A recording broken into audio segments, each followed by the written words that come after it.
నమస్తే ఫ్రెండ్స్, కేఎస్ఇట్స్కి స్వాగతం. నేను మీ సౌజన్య. ఈరోజు మనం చింతపండు పులిహోర చేయటం చూద్దామండి. చిన్నప్పటి నుంచి అమ్మమ్మని చూసి నేర్చుకున్న సింపుల్ మెథడ్. లంచ్ బాక్స్లోకైనా పిక్నిక్ ప్లాన్ చేసినప్పుడు, జర్నీ చేసేటప్పుడు క్విక్గా చేసుకోవచ్చు. మరి లేట్ చేయకుండా ప్రాసెస్ స్టార్ట్ చేసేద్దామా? ముందుగా బౌల్లో 3 కప్పులు బియ్యం తీసుకోవాలి. బియ్యంలో ఉన్న స్టార్చ్ అంతా పోయే వరకు శుభ్రంగా 3-4 సార్లు కడగాలి. స్టార్చ్ పోతే అన్నం పొడిలాడుతుందండి. బియ్యం కడిగాక కప్పుకు 2 కప్పులు చొప్పున 6 కప్పులు నీళ్లు పోసుకోవాలి. మీ ఇష్టం అండి, గంజి వార్చుకోవచ్చు, లేదా అత్తేసరి పెట్టుకోవచ్చు, లేకపోతే ఇలా గ్లాస్తో కొలత తీసుకోవచ్చు. ఏదైనా అన్నం ఉడికి పొడిలాడాలండి. మెత్తగా చిమిడిపోకూడదు, పలుకుండకూడదు.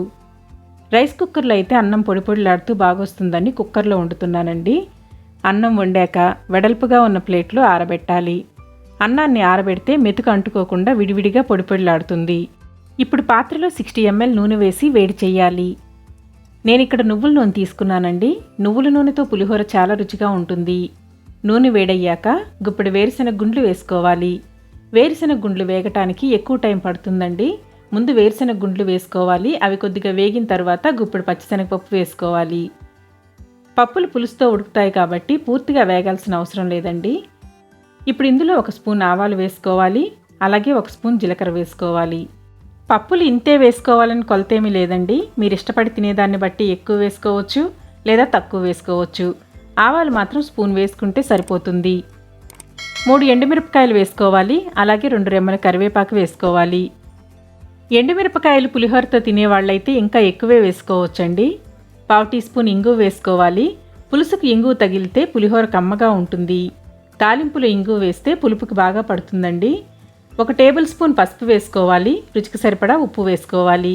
చింతపండు పులిహోర పచ్చగా కనిపించాలంటే పసుపు కొంచెం ఎక్కువే వేసుకోవాలి. పసుపు పచ్చివాసన పోయే వరకు 1 సెకండ్ వేయించి 50 గ్రాముల చింతపండు పులుసు పోసుకోవాలి. అంతా ఒకసారి కలిపి మూత పెట్టి హై టు మీడియం ఫ్లేమ్లో పులుసు దగ్గరకు వచ్చే వరకు ఉడికించాలి. పులుసు దగ్గరకు వచ్చాక స్పూన్ బెల్లం పొడి వేసుకోవాలి. పులుపుకు బెల్లం తగిలితే పులుపు విరగ్గొట్టి కమ్మగా ఉంటుందండి. లో ఫ్లేమ్లో ఆయిల్ పైకి తేలే వరకు ఉడికించాలి. చివర్లో 5-6 పచ్చిమిరపకాయ చీలికలు వేసుకోవాలి. పచ్చిమిరపకాయ చీల్చి వేసుకుంటే ఘాటు పులుపుకు పడుతుంది, అలాగే పులుపు పచ్చిమిరపకాయకి పడుతుంది. పచ్చిమిరపకాయలు తాలింపులో వేస్తే పులుసు ఎక్కువసేపు ఉడకటం వలన మెత్తగా పిసరవుతాయండి. చివర్లో వేస్తే తినటానికి బాగుంటాయి, చూడటానికి బాగుంటాయి. ఇంకా కావాలంటే పులుసంతా ఉడికి స్టవ్ ఆఫ్ చేసే ముందు పచ్చిమిరపకాయ చీలికలు వేసి 5 నిమిషాలు మూత పెట్టి ఉంచినా సరిపోతుంది. పులుసు ఉడికిన తర్వాత ఆరబెట్టిన అన్నంలో వేసి కలపాలి.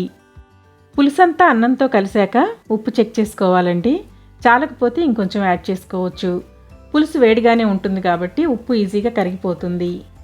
చింతపండు పులుసుకి ఉప్పు కొంచెం ఎక్కువగానే పడుతుందండి. పులుసు మొత్తం అన్నమంతా కలిపేయకుండా ముందు కొంచెం అన్నంలో కలిపి పులుపు చూసుకొని మిగతా అన్నం వేసుకోవచ్చు. చింతపండుకి పులుపు ఒక్కోసారి ఎక్కువ ఉంటుంది, తక్కువ ఉంటుంది. మొత్తం అన్నంలో ఒకేసారి కలపకుండా కొంచెం అన్నంలో కలిపి పులుపుని బట్టి మిగతా అన్నం వేసుకొని కలపాలి. ఇంతకుముందు 50 గ్రాముల చింతపండు వేస్తే 2 కప్పుల అన్నానికి సరిపోయిందండి.